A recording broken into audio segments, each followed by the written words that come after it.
Friends, मैं नीलम खरे सेहत की रसोई से आप सबका स्वागत है।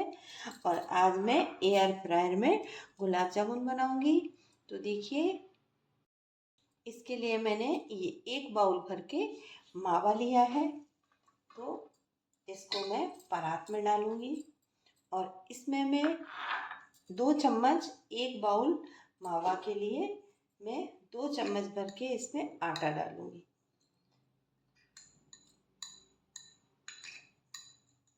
ये और इसको अच्छे से मसल कर मिक्स करेंगे।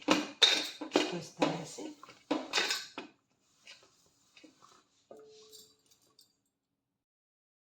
मैंने इसको अच्छे से इस तरह से मसल कर चिकना कर लिया है और ये हाथ में भी नहीं लग रहा है बिल्कुल। अब थोड़े से दूध का छींटा मारकर इसको थोड़ा सा और सॉफ्ट करेंगे।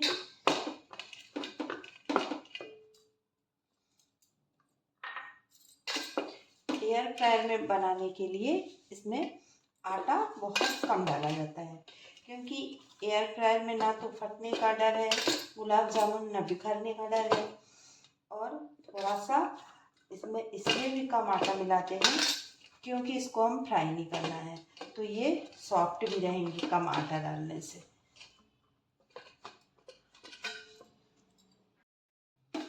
इस तरह से ये एकदम से सॉफ्ट हो गया है।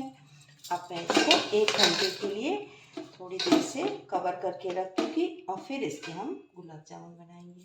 तो एक कपड़े से मैंने इसको कवर कर दिया है और 1 घंटे के बाद हम आपको दिखाते हैं। तो देखिए, ये गुलाब जामुन के लिए मैंने चाशनी तैयार की है। क्या है कि चाशनी मेरे पास पहले से बनी रखी थी, मैंने पहले भी गुलाब जामुन बनाए थे, तो वो वही चाशनी है। इसमें मैंने थोड़ा सा ये केसर डाला है और इलायची डाली है बारीक पीस कर।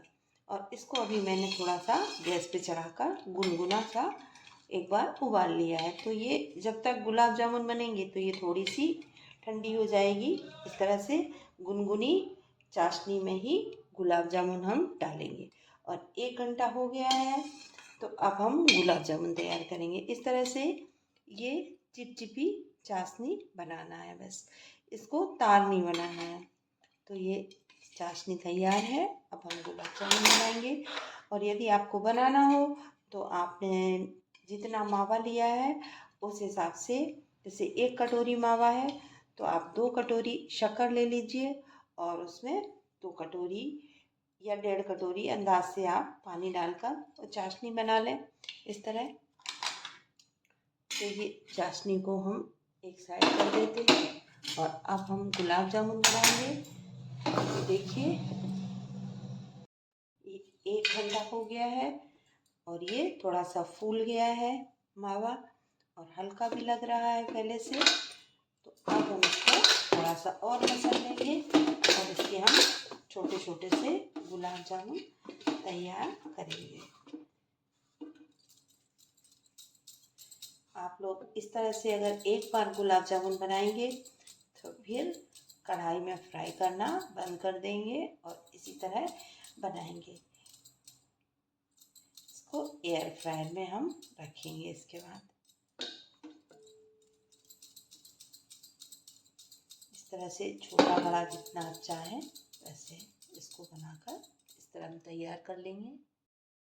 तो ये एयर फ्रायर को प्रीहीट कर लिया है 4 मिनट के लिए और अब इसमें मैं बटर पेपर लगा दे रही हूँ।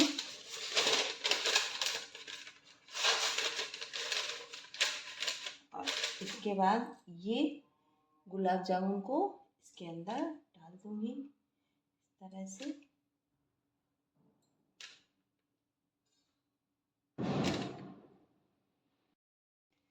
और ये गुलाब जामुन डाल दिए इसमें और इसको हम 5 मिनट के लिए 180 डिग्री पर सेट कर देंगे। मिनट हो गए हैं, अब हम इनको चेक करेंगे। तो ये देखिए, ये बढ़िया से गुलाबी इस तरह से।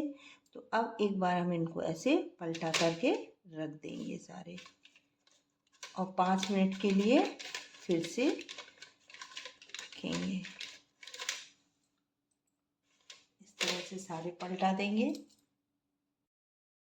इस तरह से सारे मैंने पलटा दिए हैं। अब इनको हम 5 मिनट के लिए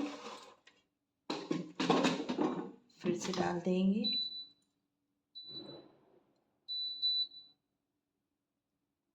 5 मिनट हो गए हैं। अब हम इनको निकालेंगे और चेक करेंगे। तो ये हो गए हैं, पर अभी एक बार और इसको पलटी करेंगे हम इस तरह से, और फिर से हम इसको 2 मिनट के लिए रखेंगे। तो ये चारों तरफ से अच्छे हो जाएंगे। इस तरह से 2 मिनट के लिए हमने इनको फिर से डाल दिया है। इस तरह से हम इनको चेक करते हैं। तो ये इनका कलर अच्छा आ गया है इस तरह से। तो अब हम इनको चाशनी में डालेंगे। यदि आप और डार्क करना चाहें तो 2 मिनट के लिए और डाल सकते हैं, पर अब हम इतना ही रखेंगे और इसको हम चाशनी में डालते हैं। तो चलते हैं गैस की तरफ। तो ये चाशनी हल्की गर्म है, तो बस इसी तरह से हम इनको निकाल कर, और ये देखिए बढ़िया से हो गए हैं। और इनको अब हम इसमें डाल देंगे। सारे गुलाब जामुन जीरे में इस तरह से डाल देंगे। ये एयर फ्रायर में गुलाब जामुन बनकर तैयार हो गए हैं। ये एकदम से सॉफ्ट है। आप इनको काटेंगे तो ये आसानी से कट जाएंगे और अंदर से इनमें बढ़िया जाली भी आपको दिखाई देगी। तो देखिए ये बिल्कुल रस से भरे हुए गुलाब जामुन बनकर तैयार हो गए हैं।